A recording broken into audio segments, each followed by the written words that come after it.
কালকে আমার মায়ের কি হয়েছিল কাকিমার? আরে কালকে মা গেছিলো পার্লারে স্পা করাতে। এবার গেছে, ভালো সুস্থ মানুষ গেছে, স্পা করিয়েছে নাকি, মাসাজ নিয়েছে, সব নিয়েছে, স্টিম করিয়েছে।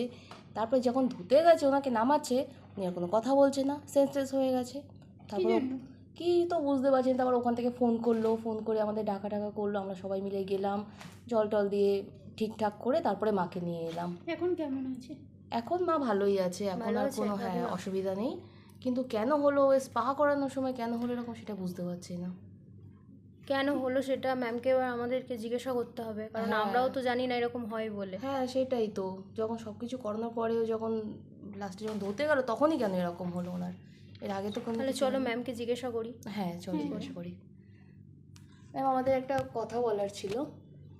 বল কি হয়েছে? কালকে মা পার্লারে গেছিল, গিয়ে স্পা করিয়েছে, মাসাজ নিয়েছে, সব নিয়েছে, স্টিম করিয়েছে। আচ্ছা। যখন ধুতে গেছে তখন মা নাকি সেন্সলেস হয়ে গেছে, তখন আর কোনো কথা বলছে না। তারপর যখন আমাদের ফোন করলো, আমাদের ফোন করে ডাকলো, আমরা গিয়ে মাকে সব ঠান্ডা জল দিয়ে মাকে স্বাভাবিক করে তারপর আমরা বাড়ি নিয়ে এলাম। আচ্ছা আচ্ছা আচ্ছা। তোর মার কোনো শরীর মানে হাই বিপি বা কোনো রকম ওষুধ এইসব সুগার ফুগারের ওষুধ নেয় কি? হ্যাঁ মা হাই প্রেশার আছে ওনার, উনি ওষুধ নেয়, উনি প্রচুর হাই প্রেশার। অনেক দিন থেকে ওষুধ নিচ্ছে? হ্যাঁ নিচ্ছে প্রায়। আচ্ছা, আর কখন করতে গিয়েছিল স্পাটা?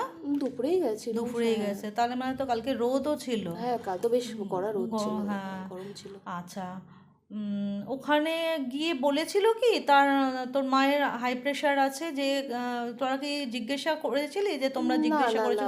না সেরকম কিছু জিজ্ঞাসাও করেনি, মাও বলেনি আর ওরাও জিজ্ঞাসা করেনি। আচ্ছা আচ্ছা, তাহলে শোন, একটা কারণ হতে পারে, যেটা হচ্ছে গিয়ে স্পা করাতে গেলে, স্পা বল যে কোনো জিনিস, তোরা তো পড়েছিস, তোরা তো কসমেটোলজির স্টুডেন্ট, যেহেতু তোরা খুব ভালো মতন জানিস যে কোনো ক্লায়েন্ট এলে ফার্স্টেই আমাদের কি করতে হয় বল? ক্লায়েন্ট কনসালটেশন করতে হয়। ক্লায়েন্ট কী চায় সেটা আমাদের জানতে হয়।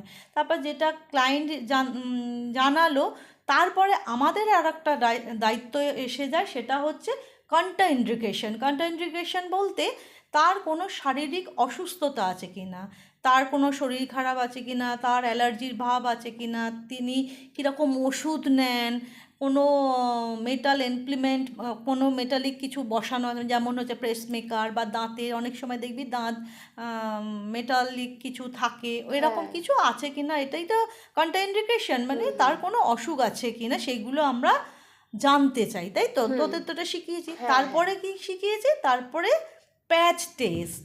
এই তিনটে জিনিস স্টেপ বাই স্টেপ আমাদের করতে হয় কোনো কিছু করতে গেলে, তাই তো? কোনো ক্লায়েন্ট এলো, সে যেটা চাইছে সঙ্গে সঙ্গে করে দিলাম, সেটা আমাদের কিন্তু উচিত নয়। তার জন্য আমাদের কি করতে হয়? ক্লায়েন্ট কনসালটেশন ভালো করে তার কাছ দিয়ে শুনতে হয়, বুঝতে হয়, সময় দিতে হয়। আর তবেই না তুই একটা ভালো স্যালন খুলতে পারবি বা ভালো কাজের মানুষ হবি তুই। এই কারণে ক্লায়েন্ট কনসালটেশন আর কন্ট্রাইন্ডিকেশন এই দুটো ভীষণভাবে জরুরি।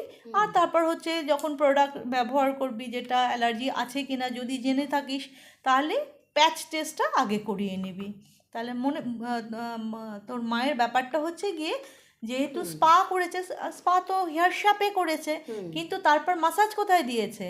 হেড মাসাজ হয়েছে, হ্যাঁ স্ক্যাল্পে মাসাজ হয়েছে। তার মানে কি, যখনই মাসাজ দেয় তার ফলে কি হয়, আমাদের রক্ত সঞ্চালনটা বেড়ে যায়, তাই তো? তাহলে কি, হাই ব্লাড প্রেশার রয়েছে মায়ের, তোর মায়ের হাই ব্লাড প্রেশার, তার মধ্যে রক্ত সঞ্চালন মানে যতগুলো প্রেশার দিয়েছে বা ম্যাসাজ দিয়েছে, তার মধ্যে কি হয়েছে, ব্লাড সার্কুলেশনটা একটু হাই হয়ে গেছে, বেড়ে গেছে। তারপরে স্টিম দিয়েছে, স্টিম দেওয়ার পর যখন রিলস করতে মানে ধোয়াতে নিয়ে গেছে, তখন কি ঘাটটা নিচু করে দিয়েছে। তাহলে কি, ব্লাড সার্কুলেশন হঠাৎ করে কিছু একটা ফ্র্যাকচুয়েট হয়েছে। ওই কারণে না, এই আমি এক্স্যাক্ট বলতে পারবো না, কারণ আমি তো সেই সময় ছিলাম না। ওই কারণে অনেকের এরকম হতে পারে, সেন্সলেস হয়ে যেতে পারে, বা অক্সিজেনটা পৌঁছালো না, বা হাই প্রেশারটা ভীষণভাবে বেড়ে গেছে, এই কারণেই সেন্সলেস হয়ে গেছে হয়তো। তবুও একবার ডাক্তারের সঙ্গে পরামর্শ করবি।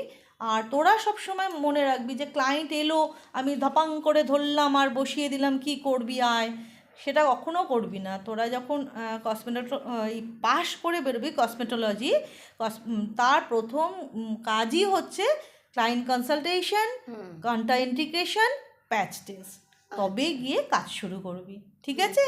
কারণ এরকম হতে গিয়ে দেখ অন্যরকম অ্যাক্সিডেন্ট হয়ে যেত, তাই তো? তোরা জানতেও পারতিস না। এই কারণে সবসময় যেগুলো বলি এগুলো মাথায় রাখবি, বুঝেছিস? নিজেরা কাজ করতে যাবি যখন, তখন এটা মাথায় রাখবি। চল।